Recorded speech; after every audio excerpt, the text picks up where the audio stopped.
Samuel Abunya smokes fish for a living.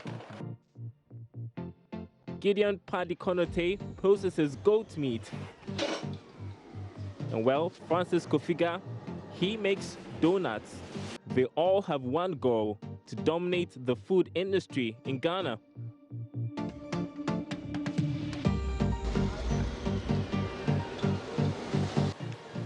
They never imagined they would start businesses in the food industry. So how did they get where they are today? Let's begin with Samuel. He was forced out of his job at the port some 3 years ago.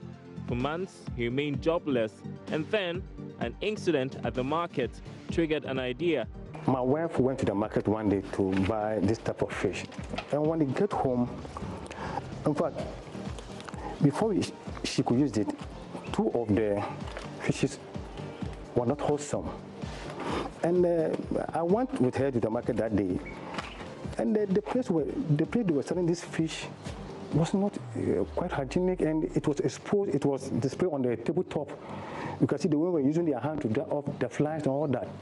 So I said to myself that, can't we sell this fish in a different way, in a more hygienic way than the way it's been done all over the years? Gideon Paddy-Konote was on course to becoming a graphic designer, but that changed after he lost his grandparents. They would leave an inheritance which would change his career path. Herd of goats. The goats were virtually forced on him since no member of his family had real use for them. Gideon was given the task of continuing his grandparents' business of rearing goats. He decided to add value to the goats. After the goat have been butchered, we bring it here to process some into kebab and then also some into packaged meat, like in 1 pound, in the pounds, and then in kilos to our customers who order for the day.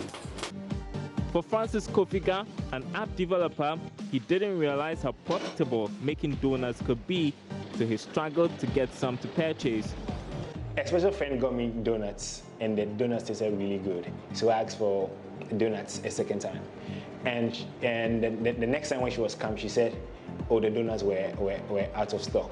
So then I thought, what time did you, I asked her, what time did she go? She said, I went there in the morning around 9 a.m. And I thought that if the donuts finish at 9 a.m. and they tasted this good, then it means there's some opportunity in there. So then I started, I did some research into how to make donuts. I got a team together, and then we started. These entrepreneurs have come a long way, defying the challenging business environment, cultural perceptions, and their own egos. Samuel Abunya currently supplies his products to 4 different regions 2 years after starting operations. With the vision of owning the biggest livestock market on the continent, Gideon's processed goat meats are not only supplied across the city of Accra, his services are requested at various social gatherings. Francis, meanwhile, is overwhelmed by demand. His donuts are finished before they are even made. So are you surprised at the progress you've made within these last 3 months? Surprised, yes. Yes, I am surprised. I thought maybe we'll be doing 50 or maybe even 100 by second month. But we got some social media influencers to retweet some of our posts, to share some of our pictures, and the market just went up the skies like that. Surprised I am. The 3 are not carried away by the successes they have chalked. They recognize that to do well in the food industry, they need to constantly improve and venture into new territory. No, we have other products that we have lined up that in the future we bring them on board. But all of them will be fish-related product. Others will not. But for now, we are into this, and as I speak to you now, we have even developed a local drink that very soon it will hit the Ghanaian market. Francis is currently exploring new varieties of donuts, and Gideon will be venturing into other meat products. At the back of their minds, they know this industry, more than any other, is in a state of constant change and sometimes extremely short product life cycles, but they are determined. With God, when you have faith, you can move mountains. And then 2, hard work. If you are very hardworking, you push walls, you push every barrier, and then focus. If you are focused in what you are doing, you love what you are doing, you give all yourself to what you are doing, at the end of the day, you'll be smiling. Smiling? That's definitely what these entrepreneurs are doing now.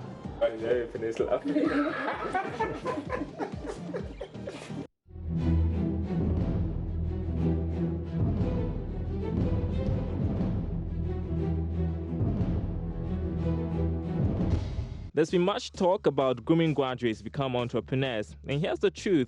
Employment trends aren't looking good for graduates, and yes, it may be true there are no jobs, but also true is that most graduates lack the skill and experience that employers seek. It's a problem Emmanuel Adai and Daniel Entry know too well. Their quest to help find a solution will lead to the idea of the Africa Internship Academy, and that's where the Joy Business Van is headed today. I always use my case as an example that when I was my third year at the university, our internship was a part of the requirement that you need to do before you graduate. I searched, I didn't find a place for internship. So what I did was I sent my form to my senior brother to complete it for me. And the school never asked me, where did you do an internship? All what they were looking for is the form completed. And I did that for them. So after university, I thought I've done good. After university, I realized I don't have any experience. So I spent even 6 months to a year to do internship before getting a full-time job. So with all these problems, we realized, no, how can we help the younger ones who are coming to this space? Why don't we create an academy where people can come and do internships? Through internally generated funds, the two who formerly ran a software company called ProMobile GH got the academy running, enrolling about 50 interns. You should just get that environment, or you should get that feeling you are working in a Vodafone or a Jumia or a Tigo or a Microsoft or a HP. That is the kind of atmosphere we have created here. And so it's a workspace kind of ambience. You come here excited because you know you are coming to work. And for the kind of thing that happens here, so they are into projects and they are into teams. And facilitators try to build models for them. And these models are models that are needed in any organization in any day. Well, today, Amin Sule, co-founder of the startup Zarko, is passing through the academy. I make charcoal sexy. Most of you know how charcoal is made. We cut down trees, we burn them. If they don't burn to ashes, we get charcoal. Then we bag them in big sacks, we sell them in the country. That is how charcoal is usually made in Ghana.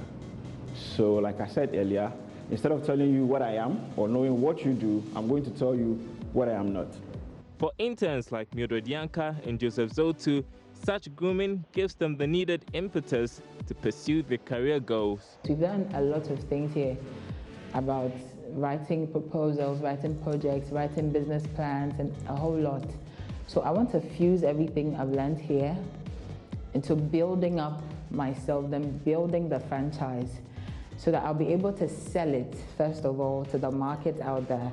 When I get people to be interested, then it won't be difficult to reach out to Africa first and then to the world at large. As it stands now, I have a staff of about 5 people with Smart Errand, and Find Me, we do it on a contractual basis, so it's not a permanent staff, it's temporary. Anytime we have a contract, that's when we get people to come on board.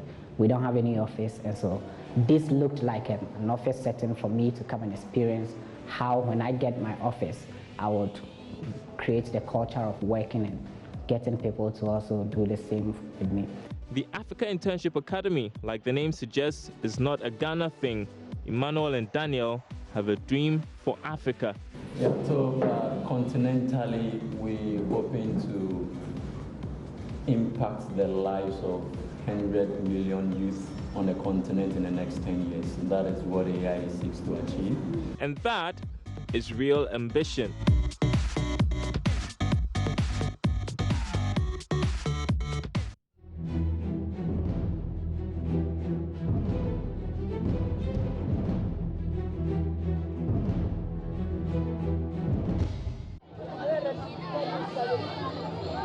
A queue of hungry refugees, both young and old, waiting for hours to receive food rations.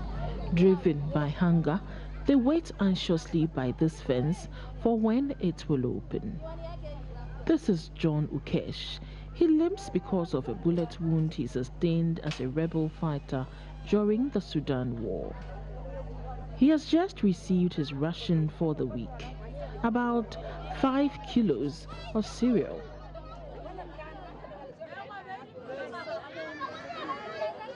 Da, de, di, do, do. Da, de, di, do, do. John completed high school in 2015 and therefore takes time to teach his 11 children every day. He wants to be a medical doctor in future. I come here in 2002 during the fighting of the Sudan fighting in Kapweta. That time I was shooting in my leg. When I reached in Kakuma, according to the people I got in here, they are advising me, okay, you better start to education. After that one, I'm starting stand-up. Stand-up, I finished Standard 8 in 2008. I was in the camp. I am not allowed to go into a school. 2012, that is the time I was joining secondary. This year, 2015, that is the time I was finished Pompo. This one is my achievement. This is the grade of E of English C and Kiswahili because it's not my language. I get E here and mathematics C minus and what one sign C plus and social study D. Again, the time I was in Fompo, this is the thing was giving to me. In I finished Fompo this 2015. I need to the part of the doctor to be a doctor to help the community and relative and plus because this is the life I'm looking for. This is my plan.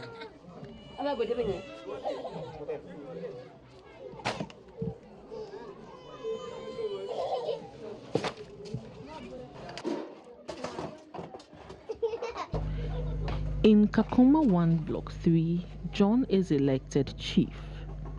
Culturally, they believe in sharing their meals and they are committed to this way of life. There's, however, a reduction in their cereal ration per month due to Bamba Shakula, an electronic financial assistance introduced in August 2015 to help better the living conditions of all eligible refugees under the World Food Programme.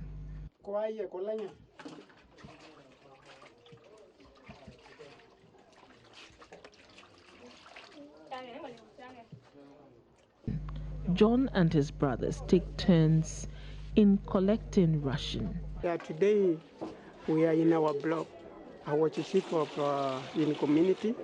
This is the elders who assist the community.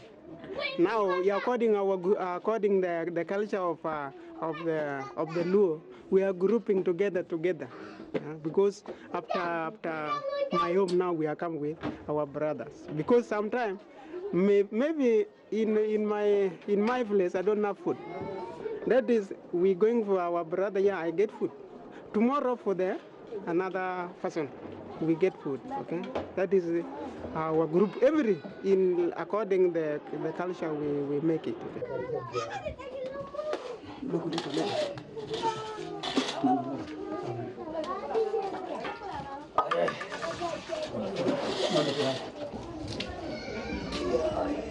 John has 3 wives, and Cecilia is the second. John lost his big brother during the civil war in South Sudan 13 years ago. He is now responsible for Cecilia, his late brother's wife. She is currently pregnant for John. Cindy is 19 years old and John's third wife. She's also pregnant, and he's under pressure to provide for the entire family.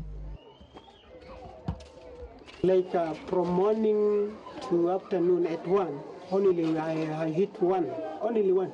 Until tomorrow I hit 1. Not even because of problem of food. Now that is now the condition we are having us now. John is not happy about Bamba Shakuda, as his current food ration does not see the end of the month. After 15 days, we are having food. As of now, until now, things they are changing.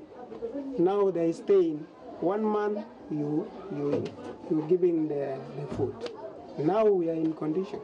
Even the time when the time the Bamba Shakuda come, now people they are suffering now because of Bamba Shakuda. We don't like now Bamba Shakuda.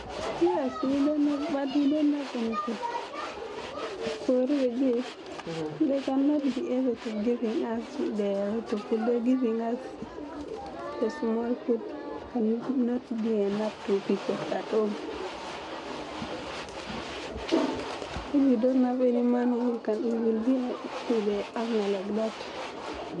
Nobody can say that you are premium, you shall give you a lot of food. They will give you like all the people they are giving, small like that.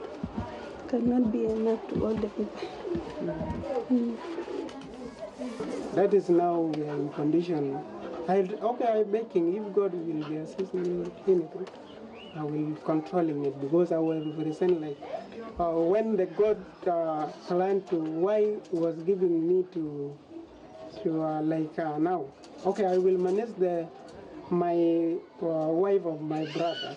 Even I cannot leave one person to left to be in condition. I will need to combine in whole.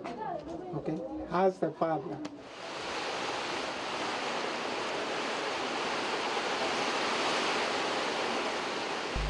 When the rains come, backyard farms are destroyed and daily movement become more challenging.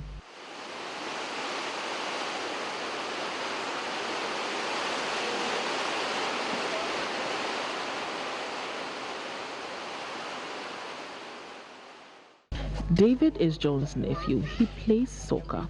John and his elders are committed to instilling peace in their community and the youth. They also advise them, ensuring they take up education and sports very seriously.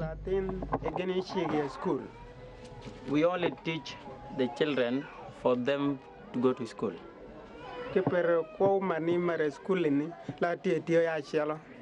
Because life of a school is making people to be together. So for you, you all know that the football is the one gathering you. In the community, you have nothing. But there, when you are being kicked, don't be annoyed. Just feel free, shake your hand, then you forward. The most thing which affects us is sometimes we might be having, sometimes we are lacking some let me say some uniforms, playing shoes, all that. Also, as you can see the field, when it's raining, the field is muddy. Very nice.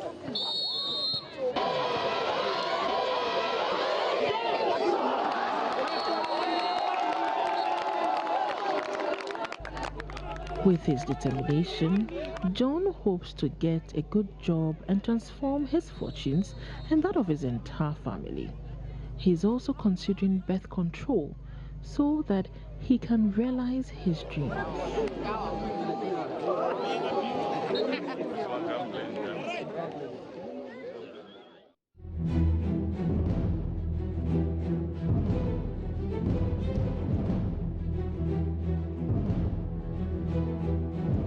What motivates me is quote-unquote selfishness, because growing up I saw a lot of CNN and I saw a lot of BBC and I saw a lot of TV shows, and I saw people walk up stages all the time and take awards on TV for the Nobel Peace Prize, for changing the world, for doing stuff. And I absolutely thought that that could be me. Solomon Kote is very ambitious and has always wanted to be a superhero. Well, even I could do this. So I woke up in the morning and I'm determined every day to be a superhero. I wake up in the morning and I'm determined to be the guy who gets caught next on CNN, on BBC, and all the TV stations and been told that has changed the world. Solomon studied to be a biologist in school, but deep within him, he wanted to do something different. I think somewhere in third year in university, I was in the room with my roommates and I. We were kicking back, we were having chats. Everybody was talking about what they would do after school. I think somewhere along the line, somebody said something that triggered Spec Shine. I didn't take Shoe Shine instantly then, but then I think that was the first time I wrote it down. I said, okay, I'll do something with Shoe Shine. Well, then I finished school. I have a big interest in bamboo and cane and African material that can be used for furniture in Africa. So along the line, I started to do furniture. Well, all this time working in biological science field. So this was like something I was doing part-time. And then it hit me that I could use the bamboo chairs to create a one-stop shop point for individual shoe shine. Shining shoes with a special bamboo chair. That sounded to him like something exciting, and he would start experimenting for 3 years. Today, Solomon has various shine stops and has got all kinds of customers who patronize his services. So what's the market like? The most fundamental thing about shoe shine is ordinary shoe shine has target market cuts across all the phases of shoe shine. Now, so rich folks don't take their shoes to rich folks to shine their shoes, and poor folks don't take their shoes to poor folks to shine their shoes. Everybody takes their shoes to the most skilled guy to shine or repair or maintain their shoes. Now, we have the added advantage of being in the age demography that wears a lot of sneakers. So what we've done is that we've targeted across all the markets, right? So if you bring your bathroom slippers and they just need to be sewn and fixed together, we'll fix it and charge the 1 CD that it costs to fix it. If you are in a hurry and you stop by our shine stops, we'll just give you a quick shine and it costs 2 CDs to do a quick shine. Solomon believes he's changing perspectives, especially about the shoe shining business, which is considered belittling and for school dropouts. Spec Shine is one of those things that we hope that will create a snowball effect and would spread. We're hoping that Spec Shine will influence different ideas. We're hoping that other shoe shine people would want to train, improve their skill, get better value addition for the services that they provide for other people. We're hoping that Spec Shine will start to produce, for instance, shoe polish in Ghana. And what does his family think about what he does, especially when they have invested so much into making him a biologist? The day after I started, I went to my dad's house in the evening to have dinner. And when I opened the door, my dad saw me. The first thing he said to me is that he had never been this proud, like this much proud of me. That I had done something that completely blew his mind, and he was impressed. And that's all I needed to hear. And that was the highest point of my, up to date, is the highest point of everything. I mean, nothing else is, like, very, very little can happen that will make that more important, yeah. That will top that importance, yeah.